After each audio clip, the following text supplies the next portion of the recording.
Now, despite Haryana government's clarifications that it gave no special favours to real estate major DLF, an NDTV on the Crown investigation raises questions on that. For example, were dummy bids set up so that DLF could get 350 acres of land in Gurgaon's Wazirabad project? Also, the farmers are now demanding the land back, saying they were hoodwinked into giving the land cheaper.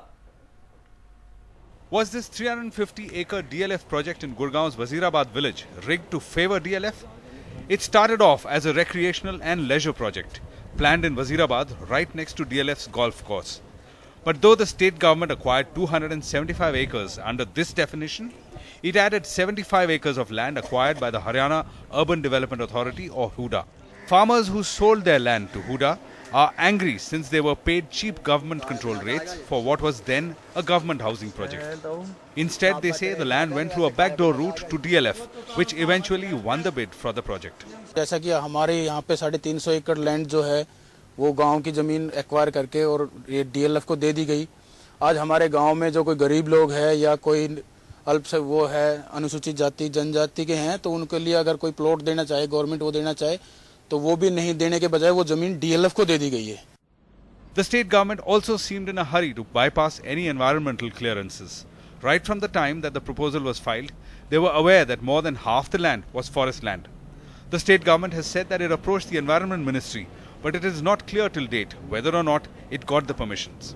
The state government's final line of defense has been the fact that the project was awarded to DLF in an international bid. But was the bid in fact transparent? In the first round, only DLF applied for the bid. But since that made it invalid, the government went for a second round of bids. Controversially, in the second round, they added DLF's suggestion that 20% of the land earmarked for the golf course should be freed for the residential project.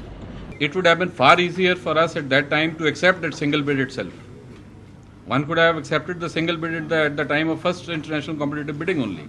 But that particular single bid was not accepted. It is a case pending in Supreme Court. Why did Mr. Kejriwal not have the honesty to point out that the Supreme Court has stayed the operation of the judgment? That's right. What happens if tomorrow Supreme Court reverses this judgment? Point number one. Point number two, the 350 acres he's talking about was obtained through an international commercial bidding route. This time, 2 other bids were received, but the opposition alleged they were dummy bids. One of them, Country Heights Holdings from Malaysia, with a tie-up with Pekanwood Golf and Country Club, had a loss in its books of 24 lakh rupees. The other bidder, Unitech, was in collaboration with Golden Green Golf Resorts Limited, which again had a loss on its books. दोबारा फिर bidding होती है।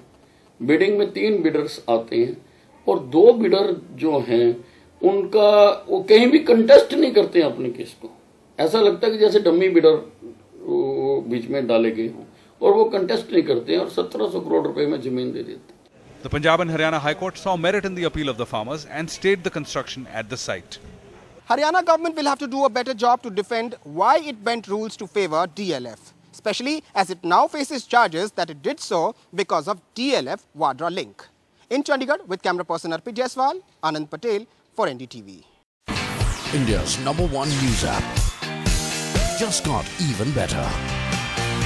Download NDTV's new app, fully optimized for retina display, full screen view, faster response time, and Sudoku.